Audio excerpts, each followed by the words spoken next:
Hello everyone, আজ হচ্ছে আমাদের দ্বিতীয় দিন। তো সাইট সিন ঘুরতে যাব। তো একটা গাড়ি এখানতে বুক করে নিল তোমাদের দাদাভাই। তো আমি সামনে বসে পড়েছি আর পাপার বাবা পিছনে রয়েছে। তো এখন আমরা অনেক অনেক জায়গা, তালসারি থেকে শুরু করে আর মন্দারমণি সব ঘুরবো। একদম সকাল থেকে বেরিয়ে কখন রুমে আসি জানি না, খাওয়া দাওয়া সেখানেই সারবো।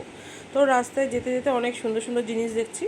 তো যে কাকুটা মানে ড্রাইভারটা পেয়েছি, সেই কাকুটা ভীষণই ভালো, ভীষণই হেল্পফুল।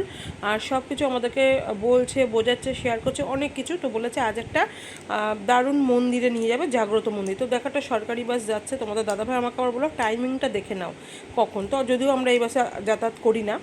তো এই যে মেন গেট, তো এইটা ক্রসিং করে আমরা কিন্তু যাব। তো আমাদেরকে কাকুটা বলেছে একটা শিব মন্দির, একটা মায়ের মন্দির। তো ডিফারেন্স আছে ভালোই। তো আমরা মায়ের মন্দিরটাই যাব চুজ করেছি।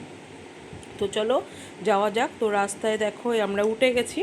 এই যে এইটা সোজা গেলে মন্দারমণির দিকে যাওয়া যায়, আর এইটা ধরে গেলে এই মায়ের মন্দিরটা। তো মায়ের নামটা হলো নায়কালী মায়ের মন্দির। তোমরা ইউটিউবে সার্চ করো বা গুগলে সার্চ করো, করলে দেখতে পাবে।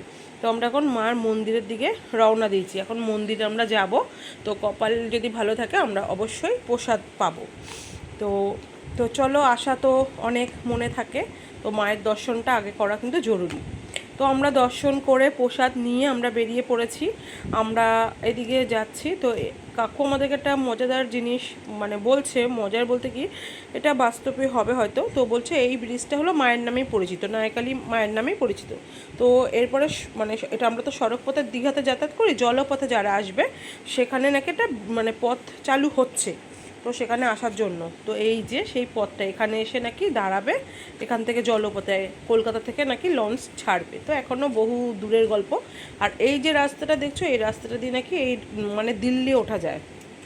ঠিক আছে। তো আমরা ওই কাকু সব দেখাচ্ছে, আর এটা কি ভালো লাগছে। আর এখানে যারা থাকে স্থায়ী বাসিন্দার, তারা নাকি বর্ষার সময় 3 মাস থাকতে পারে না, জল উঠে যায়। তো এইসব গল্প শুনছি, তার মুখে খুব ভালো লাগছে। তো দেখতে দেখতে আমরা চলে এসেছি মন্দারমণিতে। তো মন্দারমণিটা আমার খুব একটা ভালো লাগেনি যদিও। আর দেখো কতটা দূরে সেই সমুদ্র, জল কোথায় নেমে গেছে, কত লোক। আমরা এদিকে রয়েছি।